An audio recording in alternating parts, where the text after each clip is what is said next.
Okay, Gospel Reflection. Ngayong March 2, 2025. So, itong gospel ngayon, yung sinasabi ng Lord na nakikita yung mali ng iba, pero yung sarili hindi makita. Well, nakaka-relate yan kasi buong buhay ko, hinahanapan ako ng mali. Hindi naman akala yung paghahanap ng mali ay laging galit. Pero yung sa akin, ako kinutya. Ako inaasar, pinapasaringan ng kung ano-ano. Buong buhay ko yan. Kaya nga sabi ko, hindi ako masyadong nag-excel sa math. Bumababa ang isa yung math sa naapektuhang subjects ko habang nung nag-aaral ako dahil distracted ako mag-aral. Gusto kong mag-aral pero distracted ako sa pag-aaral dahil sa mga pasaring. Well, sinabi na rin ni Father Joel na baka sila may sinasabi na sila baka mayroong problema sa sarili. Well, totoo yun. Sabi nga ng mga psychologists sa psychiatrists, yung mga bullies, yung mocking, yung mga makukulit, yung mga nang-aasar, yan yung mga may tinatago sa kanilang mga buhay. Yung meron silang nakikita sa'yo na sana meron din sila. Kaya imposible, di ba? Kung walang taong hindi pwedeng magsinungaling, wala ring tao ang hindi pwedeng mainggit. Buong buhay ko nararanasan yan. I mean, up until today, di ba? Kahit sabihin pa ng ibang mga tao na ay hindi ako tinatablan ng mga vlog yun ni Pasag o ni Jeffrey. Well, kahit sabihin nyo sa sarili nyo hindi kayo tinatablan, sinasabi nyo lang yun. You are just declaring it.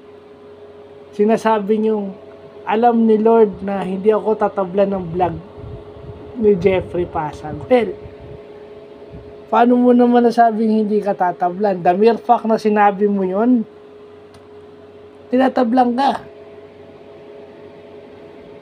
Ikaw pa ngayon nagsasabing magbago ako. Meron pa nga ilan nagsasabi, baguhin ko ro yung vlog ko, baguhin ko yung tema. Yeah. Maghinay-hinay daw ako. Well, hindi ako maghihinay-hinay kasi wala naman ako sinasabing hindi maganda. Di ba? Yung sinasabi ko lang yung totoo, yung sinasabi mo nanlalaglag ako. Kaya nga sinasabi ko manlaglag na kayo sa tama kaysa manlaglag kayo sa mali. Di ba? Sinabi rin ni Father Joel na kung ano minsan yung ayaw mo, yun din ang ginagawa mo. Ayaw mo pinagsasabihan ka ng hindi totoo. O ayaw mo ng mga chismis. Pero ikaw yung numero 1 curious dun sa mga bagay-bagay. Ikaw yung ayaw na nasasabihan ng hindi totoo. Pero sinasabihan mo yung isang tao na hindi mo kilala. Isang beses mo palang nakita. Isang beses mo palang narinig, hinusgahan mo na. O ikaw, nagagalit ka dun sa hindi totoo. Na sinasabi sa'yo. Ayaw mong pinagkakalat yung something na hindi totoo. Pero yung isang tao na isang beses mo lang nadinig, isang beses mo lang nakita, sinasabi mo na iinis ka. Ba't ka naman maiinis doon kung isang beses mo lang nakita at isang beses mo lang narinig? Hindi mo na ulit nakita, hindi mo na ulit narinig. Hindi mo nga nakakausap Oh. At saka, yun. At saka bakit ba kayo laging particular doon sa na yun? Mahilig tayong mag-base sa tradisyon, mahilig tayo. Pagka hindi ka humalik sa parents mo, hindi ka pala blessed o hindi ka pala mano sa iyong mga magulang, hindi ka yung nagkikiss ka or yung medyo maldito o maldita ka, masama ka na agad.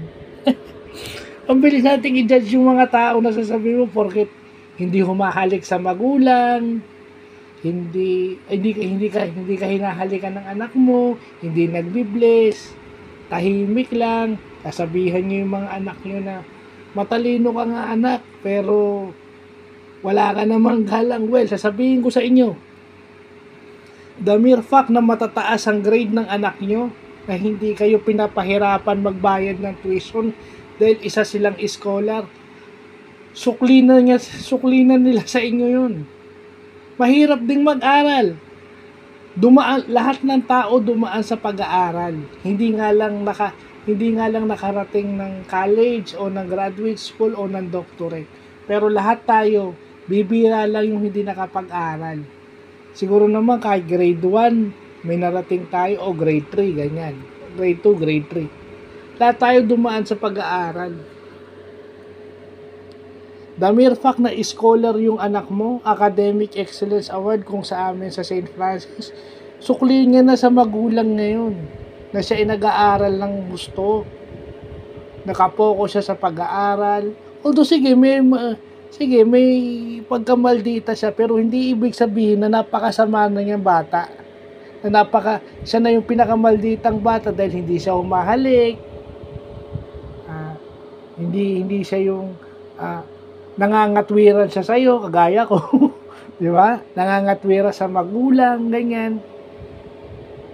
Oh. Ang bilis nyong makita yung ano ng anak niyo. Bakit kayo, nung kayo bata, nung kayo nasa edad ng anak niyo, hindi ba kayo gumawa ng kalokohan? Isipin nyo nga yun, hindi ba kayo gumawa ng kalokohan nung kayo ay nasa edad ng mga anak niyo? Baka worse pa yung ginagawa nyo. Worse pa yung ginagawa nyo kaysa sa mga anak nyo. Yung mga kagaya ko, yung mga nang-aasar sa akin, lagi, perfecto ba kayong tao? Wala ba kayong kapintasan sa buhay? Yung sinasabi nyong, masanay ka na, buong buhay,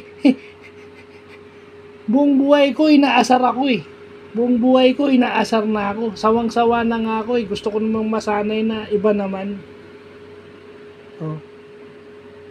Sasabihin nyo, masyadong serious. Nag-i-enjoy. Hindi nyo naman ako nakakasama sa bahay. Hindi nyo naman alam kung anong nagpapasaya sa akin. At hindi ako nag-i-enjoy sa mga biro. Sa mga birong sobra. Kasi ako nagbibiro, pero may resemblance na tama. Agaya nung kaibigan kong si G. Masmela. Sinasabi ko sa kanya, pre, matalino ka. Hindi ko siya inaano na siya o sinasabihan ko siyang pogi siya. Pogi siya dahil nakikita mo yung ginagawa niya sa mga tao, talagang nilalapitan siya. Dahil bukod sa mabait, may itsura naman. may itsura naman, hindi lang halata.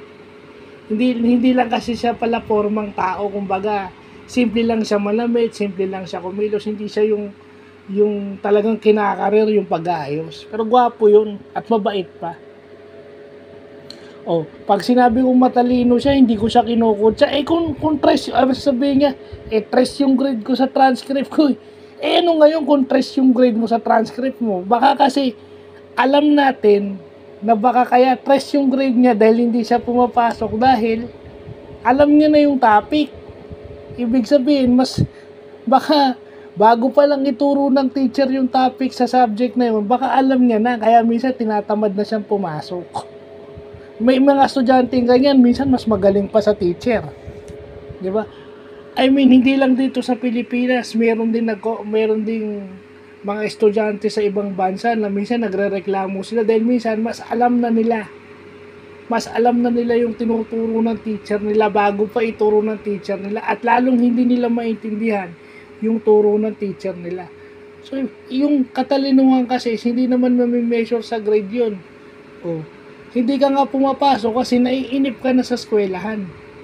Diba? Si Einstein, yung magagaling na tao, si Bill Gates, si Steve Jobs, wala naman silang college degree. Drop out nga si Bill Gates at saka si Steve Jobs. Sino ba si Bill Gates? Founder ng Microsoft. Sino ba si Steve Jobs? Founder ng Apple. So hindi porket hindi clingy, hindi affectionate ng isang tao, wala siyang pagmamahal. So yun yung dapat yung maintindihan. At saka pang nambuburakot kayo o nang-Alaska kayo, kayo ang maraming tinatago. Sinasabi rin ni Father Joel Gatus, kung ano yung sinasabi nyo, yun ang nanggagaling sa puso nyo. Lahat, kaso nga lang, yung iba dinadaan sa galit at yung iba dinadaan sa biro. So, yun lang po.